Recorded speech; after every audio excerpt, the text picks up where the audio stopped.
नमस्कार, economy today में आप सभी का स्वागत। मैं हूं मुकुल शर्मा। कारोबार जगत की तमाम खबरों से आपको रूबरू कराएंगे, लेकिन आइए सबसे पहले जल्दी से नजर डाल लेते हैं आज की टॉप लाइंस पर। बजट से पहले केंद्रीय वित्त मंत्री निर्मला सीतारमण की बैठकों का दौर जारी। 8वीं बैठक में वित्त मंत्री ने सुने ट्रेड यूनियन प्रतिनिधियों के सुझाव, कहा मजदूर वर्ग के कल्याण के लिए प्रतिबद्ध सरकार।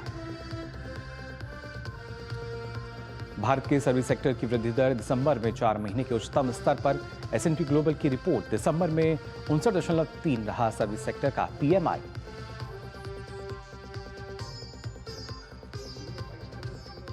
दो 2025 में भारतीय शेयर बाजार का प्रदर्शन दुनिया भर में रहेगा सबसे अच्छा।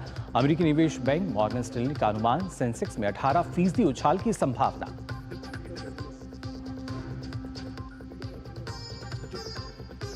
और आज हरे निशान के साथ खुले भारतीय शेयर बाजार। शुरुआती कारोबार में सेंसेक्स 286 अंक की बढ़त के साथ 78,251 और निफ्टी 110 अंक चढ़कर 23,725 पर कर रहा है कारोबार।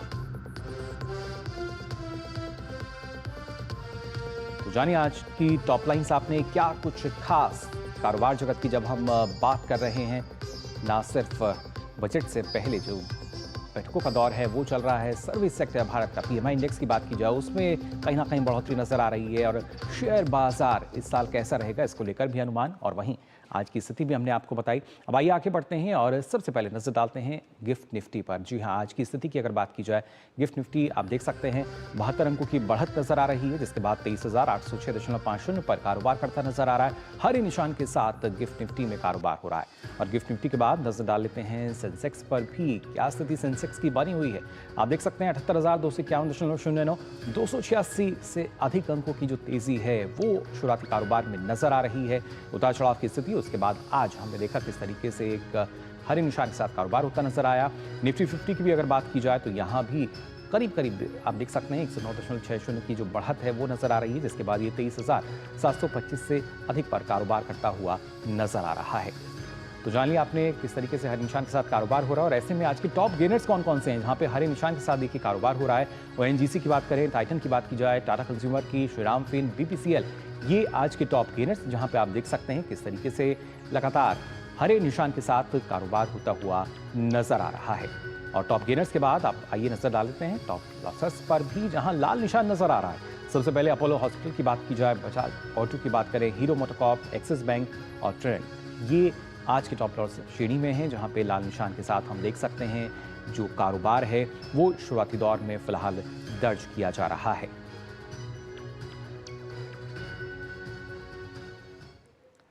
तो आज के बाजार की स्थिति आपने देखी किस तरीके से बढ़त के साथ ये बाजार खुला है।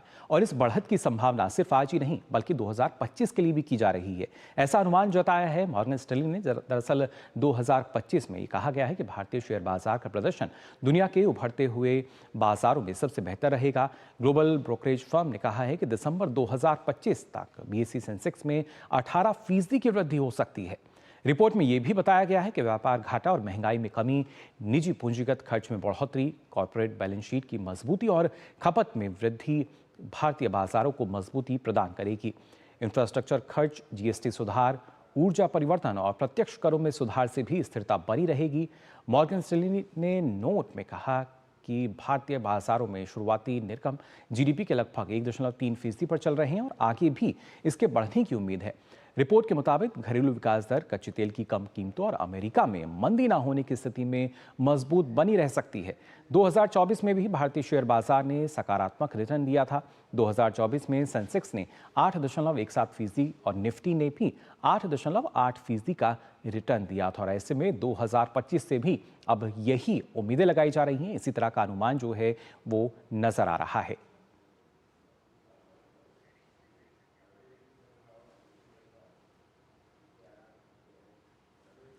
और आइए इकोनॉमी टुडे में अब बात कर लेते हैं आज के फोकस की।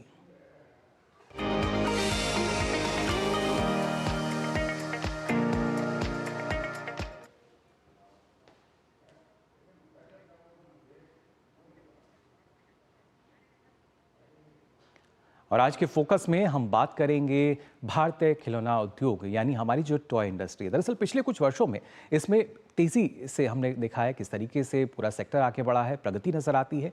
और हाल ही में आईआईएम की अगर हम बात करें, आईआईएम लखनऊ ने डीपीआईटी यानी उद्योग संवर्धन और आंतरिक व्यापार विभाग के निर्देश पर तैयार की गई रिपोर्ट में बताया है कि सरकार के प्रयासों से भारतीय खिलौना उद्योग यानी टॉय इंडस्ट्री के लिए एक बेहतरीन मैन्युफैक्चरिंग इकोसिस्टम का निर्माण हुआ है। और इसका असर किस तरीके से नजर आ रहा है उस पर भी आइए हम नजर डालते हैं। खासतौर से अगर बात की जाए कि किस तरीके से जो टॉय इंडस्ट्री है हमारी वित्त वर्ष 2023 के मुकाबले 2015 की स्थिति आप देख सकते हैं, 239% का जो इजाफा है वो निर्यात में दर्ज किया गया है 2015 में जो स्थिति है, और 2000 अगर हम 23 की बात करते हैं। और खासतौर से वित्त वर्ष 2015 के मुकाबले 2023 में आयात की अगर हम बात करें तो इसमें 52% की गिरावट दर्ज की गई है। ये एक बड़ा आंकड़ा है, कैसे आत्मनिर्भरता की तरफ हम आगे बढ़ रहे हैं। और साथ ही साथ 2022 की जब हम बात कर रहे हैं तो जो खिलौनों का बाजार था उसका मूल्य करीब 1.5 यानी $1.5 बिलियन के आसपास रहा था, जिसके लगातार बढ़ने की संभावना है। कितना ये बढ़ सकता है ये भी आपको बता देते हैं। 2028 तक इसके दोगुना होकर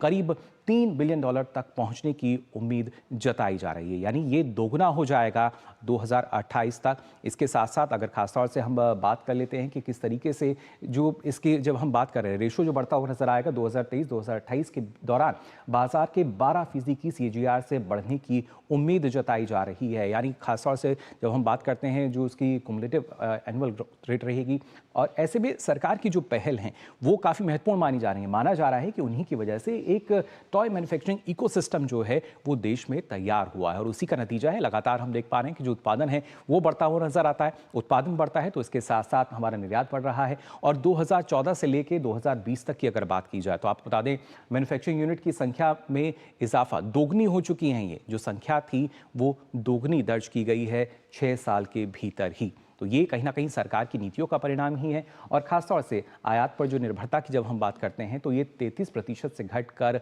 करीब 12% पर आ चुकी है। और उम्मीद यही है कि इसमें और कमी जो है आने वाले समय में वो देखने को मिलेगी। आत्मनिर्भरता की तरफ हम आगे बढ़ेंगे और उसके बाद भारत वैश्विक रूप से जब देखा जाएगा तो कहीं ना कहीं अलग अलग कारण इसमें रहे हैं। डिजिटल परिवर्तन के कारण ये एक बड़ा कारण माना जा रहा है कि आखिर जो हमारी टॉय इंडस्ट्री थी किस तरीके से वो बढ़ रही है, और उसमें जो डिजिटल परिवर्तन है, जिस तरीके से डिजिटलाइजेशन को बढ़ावा दिया गया है देश में, ये एक महत्वपूर्ण कड़ी है। और इसके साथ साथ जब हम बात करते हैं जो, क्योंकि आज के समय में जो सेंसर वाले खिलौने हैं, AI और इसके साथ साथ ऐप कनेक्टिविटी जैसी जो तकनीक है, इसकी मदद से काफ़ी कुछ हम देख पा रहे हैं कि जो खिलौनों का उद्योग है, जो टॉय इंडस्ट्री है, उसको लगातार बढ़ावा मिला। यानी तकनीकी रूप से किस तरीके से काम हुआ है, सरकार की पहलों की बात की जाए या अलग अलग जो पहलें हुई हैं, और उसके बाद जो उसका परिणाम है वो यही है कि वैश्विक खिलौना निर्यातक के रूप में भारत अब उभरता हुआ नजर आ रहा है। तो पूरे विश्व में भारत की स्थिति की अगर बात की जाए, उभरते हुआ हम इसको देख सकते हैं।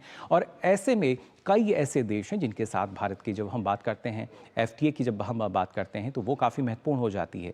उसके तहत और किस तरीके के अब आने वाले समय में जो बाजार है वो हमें बढ़ता हुआ नजर आएगा, इस पर हम जानकारी लेंगे। और इसके लिए कुछ खास मेहमान हमारे साथ जुड़े हैं, उनका परिचय आपसे हम करा देते हैं।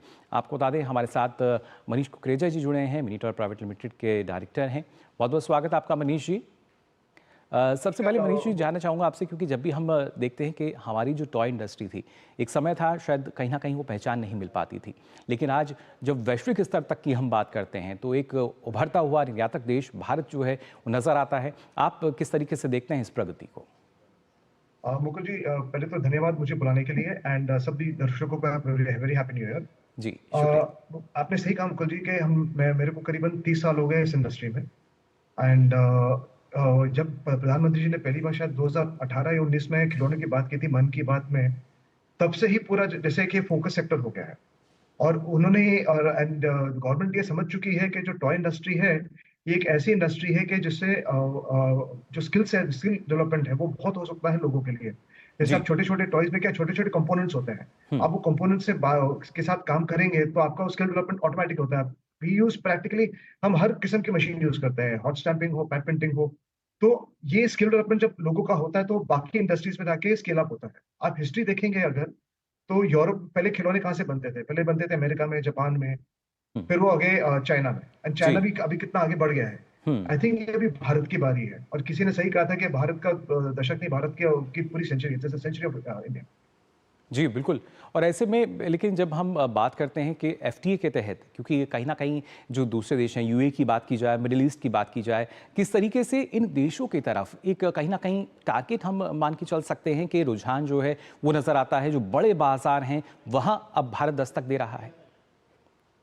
बिल्कुल सर, एफडी का देखिए सर, एक फायदा ये भी हो जाता है कि जिन कंट्रीज में ये खुद के खिलौने के उद्योग नहीं है उतना, तो वो इंडिया के लिए बहुत इजी पड़ जाता है करने के लिए, खासकर कि जैसे आपने मिडिल ईस्ट कहा।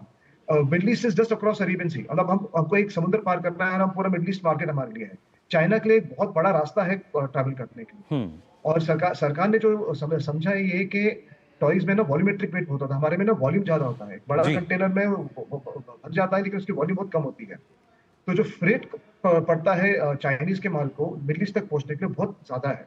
हुँ। अगर हम उस मार्केट को पकड़ लें तो वो बहुत बड़ी मार्केट है, क्योंकि ना सिर्फ मिडिल ईस्ट हो जाता है, जी। उससे आपको पूरा अफ्रीका मार्केट मिल जाता है। And hmm. गवर्नमेंट तो ऑलरेडी ग्लोबल साउथ के बारे में पूरी सोच रही है। जी, बिल्कुल। और कहीं न कहीं अब अगर ख़ास तौर से मनीष जी देखा जाए, क्योंकि जब हम निर्यात को देखते हैं 2015 के बाद से जो नीतियाँ रहीं उनका कितना असर आपको नज़र आता है इसमें?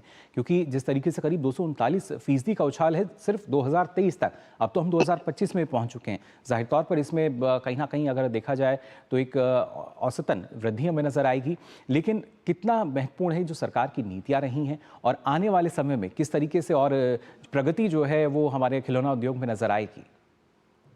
मुकुल जी, मैं हंस रहा हूँ तो आपको शायद जवाब मिल गया होगा। अब नीतियाँ बहुत अच्छी रही है। जी। बीआईएस आने से एक इतना बड़ा फायदा हो गया कि एक लेवल प्लेइंग फील्ड हो गई है कि अभी सबको सिर्फ क्वालिटी टॉयज ही बनते हैं। हुँ। और बहुत खुशी की मैं प्रेसिडेंट रह चुका हूँ टाइटमा का पहले, अभी मैंने दिसंबर में रिजाइन किया है। जी। लेकिन मैं इतना कह सकता हूँ कि आई थिंक जितने भी भारत मैन्युफैक्चरर्स को बीआईएस मिला है, हुँ। सबके प्रोडक्ट्स पास हुए हैं, इसलिए और ये काफी हद तक आपके जो फॉरेन स्टैंडर्ड्स है उसके बहुत नजदीक है, उससे कहीं कुछ कुछ जगह पे तो कहीं उससे ज्यादा भी है, जी। बहुत स्ट्रिंजेंट है।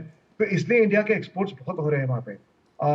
लेकिन मैं कहूंगा कि it is work in progress, ये और भी बहुत कुछ चाहिए। जी। एक जैसे इंफ्रास्ट्रक्चर प्रोजेक्ट है, अगर आपने एक हाईवे बना दिया, आप रुकते नहीं, आप और बनाते हैं। हुँ। जैसे इसरो ने गगनयान या चंद्रयान किया, तो कुछ नहीं जी। कहते, ना दे गोइंग फॉर स्पैटिक्स, सॉफ्ट लैंडिंग भी कर लिया हमने तो मून हुँ। में। तो आपको अपना एक अलग अलग प्रोजेक्ट देना पड़ता है, तो हमने भी कुछ हमारी रिक्वेस्ट भेजी है गवर्नमेंट जी। को। होपफुली फिंगर्स क्रॉस्ड, अगर सरकार समझ जाए और हमें थोड़ा भी उस पर से दे दे, तो जी। आप इसमें डेफिनेटली वृद्धि देखेंगे बिल्कुल। लेकिन मनीष जी, आने वाले इसमें समय जब में। अगर हम सेगमेंट वाइज़ देखते हैं तो क्योंकि आज के समय में तो एआई का इस्तेमाल हो रहा है और जो खिलौने हैं जी। उसमें सेंसर लगे होते हैं और कहीं न कहीं इंटरेक्टिव उद्योग के तौर पर इसको देखा जाता है।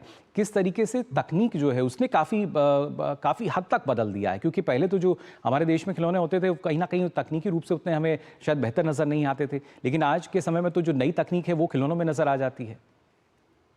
बिल्कुल सर, मैं एक उदाहरण देना चाहूंगा आपको, अगर इतराज ना हो तो। एक प्रोडक्ट है जियोग्राफिका करके, अपना गुड़गांव की कंपनी जो बनाती है, उसका मेंशन यूरोपियन यूनियन में इन्होंने एक टीवी शो में किया था। जी। And it is using augmented reality, and it is using a board game as a combination of the product. जी। It's a beautiful product, India हुँ। में बना है। सो जी। इंडिया सिर्फ अच्छी बनाता भी नहीं है, we are also getting very, क्या बोलते हैं उसे, इनोवेटिव। हम एक नई चीजें भी बना रहे हैं। हुँ। बिल्कुल। लेकिन और जैसा इनोवेशन का आपने ज़िक्र किया, नवाचार को लगातार सरकार बढ़ावा दे रही है और कहीं न हाँ कहीं जी। अगर देखा जाए तो खिलौना उद्योग हो या आज के समय में गेमिंग इंडस्ट्री हो, एक कोशिश की जा रही है कि इनका समावेश कैसे बेहतर परिणाम दे सकता है। लेकिन इसके साथ-साथ हम देखते हैं कि जो भारत की सांस्कृतिक विरासत है, उसको भी सहेजने का काम जो खिलौना उद्योग है वो कर रहा है। फिर ना सिर्फ हमारे देश की बात की जाए, वैश्विक स्तर पर भी हम देखते हैं कि उसकी जो छाप है वो नज़र आती है। बिल्कुल सर, जैसे मैं 2 दिन पहले एक वीडियो कॉल पे था, पीएम विश्वकर्मा योजना आई है। जी। उसमें जो हमारे आर्टिजन्स हैं, हुँ। उनके लिए जो खिलौने के डॉल्स एंड टॉयज मैन्युफैक्चरर्स जो हैं, जैसे जी। चंद्रपट्टा टॉयज हो गया, कठपुतली टॉयज हो गया, सावंतवाड़ी में टॉयज का एक क्लस्टर है, हुँ। कानपुर में टॉयज का एक क्लस्टर है, लखनऊ में है। तो वैसे कई जगह पे ऐसे छोटे छोटे क्लस्टर्स है जो हमारे ट्रेडिशनल टॉयज बनाते हैं। जी। तो एक हमने उनको रिक्वेस्ट किया था कि उन्हें जियो टैगिंग दे दिया जाए, हुँ। ताकि कोई दूसरा आदमी उनका सेम प्रोडक्ट कॉपी ना कर पाए। हुँ। एंड वो फिर वो दुनिया में जा सके। जैसे हमको इतना तो पता है कि चन्नापट्टा टॉयज व्हाइट हाउस में है, जी। ये प्रधानमंत्री जी ने ही उन्हें दिया था। हुँ। तो ये गवर्नमेंट का जो है, उन्होंने बहुत संतुलन काम किया है कि ये ट्रेडिशनल टॉय मैन्युफैक्चरर्स को भी दे रहे हैं फुल हुँ। सपोर्ट, एंड जो मॉडर्न टॉय मैन्युफैक्चरर्स जैसे हमें उनको भी सपोर्ट दे रहे हैं। So I think it's a job very well done. जी, I really appreciate the government. बिल्कुल मनीष जी, लेकिन क्या इसके साथ एक पहल ये भी है कि जो प्लास्टिक है उसका उपयोग कैसे हम कम कर सकते हैं? खिलौना उद्योग की अगर बात की जाए, आज के समय में हम देखते हैं कि जूट से बने भी जो अलग अलग उत्पाद हैं, जो खिलौना उद्योग है वो उनका लगातार निर्माण कर रहा है। तो एक पहल, एक संदेश ये भी भारत पूरे विश्व को दे रहा है। जी सर, इंडिया ने एक्चुअली जैसे प्रधानमंत्री जी ने एक बीच में एक रिक्वेस्ट डाली थी कि 5% आपका सोलर पैनल हो जाना चाहिए, अपना सोलर या रिन्यूएबल एनर्जी में आपको जाना चाहिए। जी। बहुत लोगों ने किया है एंड देव डन वॉलंटरली, बहुत अच्छा लगा सबको। तो एक आप कार्बन फुटप्रिंट कम कर रहे हैं। प्लास्टिक्स का आप यूज उन्होंने ऐसा अभी गवर्नमेंट हम लोग इनफैक्ट एज एन एसोसिएशन भी हम ऐसा कर रहे हैं कि we are also encouraging recycling. जी। It is recycling, reusing, it is very important. आप प्लास्टिक्स को you can't ban plastics totally, but you can be smarter in the way you're using plastics, and I think that is exactly जो government है हमें जी। बोल रही है कि आप think out of the box, कुछ अच्छा कीजिए ताकि पर्यावरण के लिए इजी अच्छा रहे। जी बिल्कुल, और कई ऐसी महत्वपूर्ण पहलें हैं जिनके बारे में आपसे और भी मैं जानकारी लूंगा, लेकिन उससे पहले हमें यहाँ रुकना होगा एक छोटे से ब्रेक के लिए। ब्रेक से लौटेंगे तो इस चर्चा को आगे भी जारी रखेंगे। आप देखते रहिए डीडी न्यूज़। MDH का किचन किंग किचन में हो तो हम सब कुछ बना सकते हैं। बैंगन का भरता, आलू गोभी, भिंडी मसाला और भी बहुत कुछ। MDH। ग्रामीण भारत के दिल में विकसित भारत के सपने पलते हैं, जहां देसी उत्पाद विदेश तक पहुंचे, जो खेत से बाजार तक पहुंचे, जो महिलाओं को सशक्त बनाए, जो जनजातीय कलाओं को यादगार खजानों में बदले। पूर्वोत्तर भारत के काम की चमक 7 समंदर पार भी दमके। ग्रामीण भारत महोत्सव 2025 से जुड़िए 4 से 9 जनवरी, भारत मंडपम, नई दिल्ली। एक ऐसा तबका जो रिटायरमेंट के बारे में आज भी बिल्कुल नहीं सोचता, वो है औरतें। औरतें कमा के भी वनरेबल हैं। सो एनपीएस एक इक्वालिटी ला रहा है, हम सब एक बराबर प्लेटफॉर्म पे हैं। अपने बेहतर कल को सुनिश्चित करने के लिए एनपीएस जरूरी है। तो ब्रेक के बाद आप सभी का एक बार फिर स्वागत। आप देख रहे हैं कॉमेडी टुडे, और जिसमें लगातार हम बात कर रहे हैं जो भारतीय खिलौना उद्योग है, जो टॉय इंडस्ट्री है, उसको लेकर लगातार जो निर्यात है उसमें इजाफा दर्ज किया गया है। 8 वर्ष यानी 2015 से 2023 की जब हम बात करते हैं, मनीष जी लगातार हमारे साथ जुड़े हुए हैं, बता रहे हैं किस तरीके से जो भारतीय खिलौना उद्योग है लगातार वो आगे बढ़ रहा है प्रगति पथ पर। लेकिन खासतौर से अगर देखा जाए मनीष जी, क्योंकि 2028 तक जिस तरीके से करीब जो जब हम बात कर रहे हैं, इसका जो कुल मूल्य है करीब $3 बिलियन के आसपास तक पहुँच सकता है। क्या संभावना, क्या इसको भी आगे क्रॉस कर जाएगा, या किस तरह का जो लक्ष्य है वो हम लेके चल रहे हैं अभी? मुकुंद जी, यस, हम $3 बिलियन का लक्ष्य हमने करीबन 2 साल पहले दिया था कि हम 2028-29 तक हम लोग इसको टच कर लेंगे।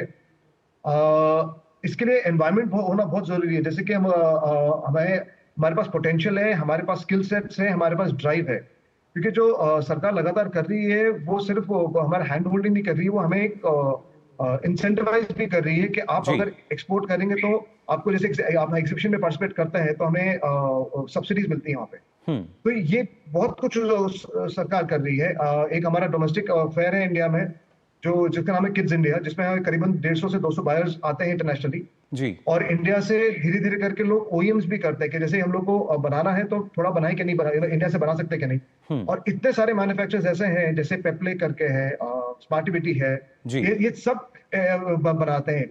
एक कंपनी का मैं एक्चुअली नाम भूल रहा हूँ, वो शायद आई वाज सरप्राइज्ड, एक एग्जीबिशन में हमने देखा था कि वो चाइना को भी एक्सपोर्ट कर रहे हैं अपने प्रोडक्ट्स। तो उम्मीद हम भी यही कर सकते हैं कि इनोवेशन है जी, आने वाले समय में एक बेहतर निर्यातक के रूप में जो भारत की स्थिति है और मजबूत होती नजर आएगी, और लगातार जो हमारी टॉय इंडस्ट्री है, जो खिलौना उद्योग है, वो और भी मजबूत स्थिति में नजर आएगा, जो कि कहीं ना कहीं देश की अर्थव्यवस्था को और मदद देगा, उसको मजबूत करेगा। फिलहाल बहुत बहुत शुक्रिया आपका मनीष जी हमारे साथ जुड़ने के लिए। तो ये तो बात हुई किस तरीके से हमारी जो टॉय इंडस्ट्री है वो लगातार देश को मजबूती दे रही है, लेकिन इसके लिए जो मजबूती की जब हम बात करते हैं तो वो आती है बजट से। और आपको बता दें, केंद्रीय वित्त मंत्री निर्मला सीतारमण ने सोमवार को ट्रेड यूनियन प्रतिनिधियों के साथ बैठक कर आगामी केंद्रीय बजट 2025 और 26 के लिए उनके सुझाव भी सुने। ये बैठक बजट परामर्श प्रक्रिया के अंतर्गत 8वीं परामर्श बैठक थी, जिसमें विभिन्न पक्षकारों से आर्थिक और सामाजिक मुद्दों पर विचार विमर्श किया गया। वित्त मंत्री निर्मला सीतारमण ने प्रतिनिधियों को आश्वासन दिया कि उनके सुझावों को गंभीरता से लिया जाएगा। उन्होंने कहा कि सरकार मजदूर वर्ग के कल्याण के लिए प्रतिबद्ध है और आगामी बजट में सभी वर्गों की जरूरतों को संतुलित रूप से ध्यान में रखा जाएगा।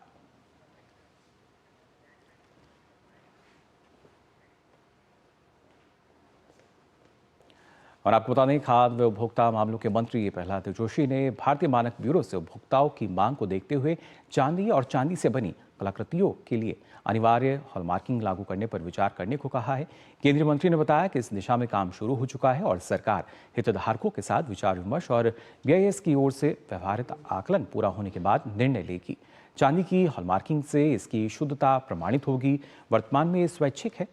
भारतीय मानक ब्यूरो के 78वें स्थापना दिवस के मौके पर केंद्रीय मंत्री प्रहलाद जोशी ने कहा कि प्रधानमंत्री नरेंद्र मोदी की अपेक्षा है कि हमारे मानक दुनिया के मानक से बेहतर हों। इसके लिए भारतीय मानक ब्यूरो लगातार काम कर रहा है। पिछले 10 वर्षों में इस दिशा में काफी काम किया गया है। इस अवसर पर 5 संस्थानों के साथ MOU भी साइन किए गए।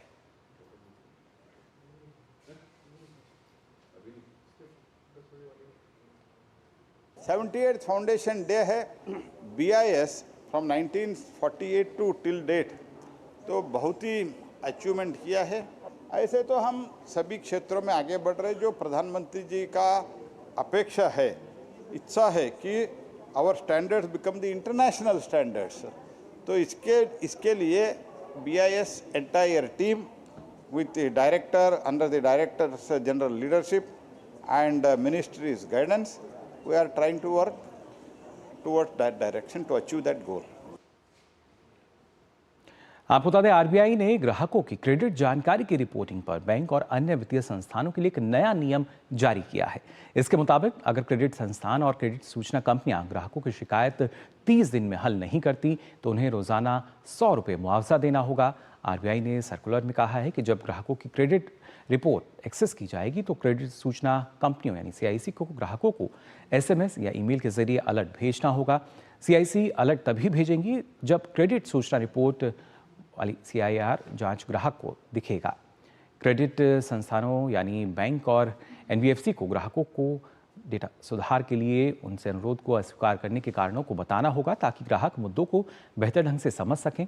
इसका उद्देश्य ऋण सूचना की रिपोर्टिंग और प्रसार के लिए एक मानकीकृत ढांचा स्थापित करना है और ग्राहकों के संवेदनशील कर्ज डाटा की गोपनीयता की रक्षा करना है।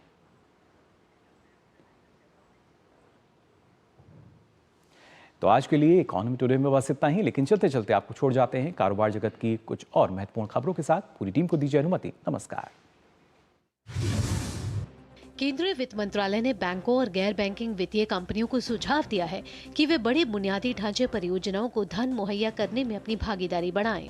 मंत्रालय के अनुसार विकसित भारत 2047 के लक्ष्य को हासिल करने के लिए यह महत्वपूर्ण है।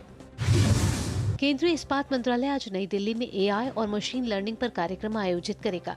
इस कार्यक्रम का उद्देश्य इस्पात उद्योग में AI और मशीन लर्निंग की परिवर्तनकारी क्षमता का पता लगाना, IT उद्योग के विशेषज्ञों, प्रौद्योगिकीविदों और नीति निर्माताओं के बीच सहयोग को बढ़ावा देना है।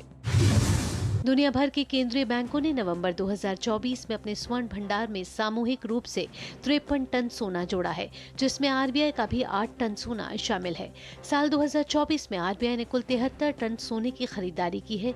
इसके साथ ही RBI का कुल स्वर्ण भंडार 876 टन हो गया है। नेशनल डेयरी डेवलपमेंट बोर्ड द्वारा जारी आंकड़ों के मुताबिक इस साल प्रति व्यक्ति 1245 ग्राम रोजाना दूध उपलब्धता में राज्यवार सूची में पंजाब पहले स्थान पर रहा, जबकि राजस्थान दूसरे और हरियाणा तीसरे स्थान पर रहा।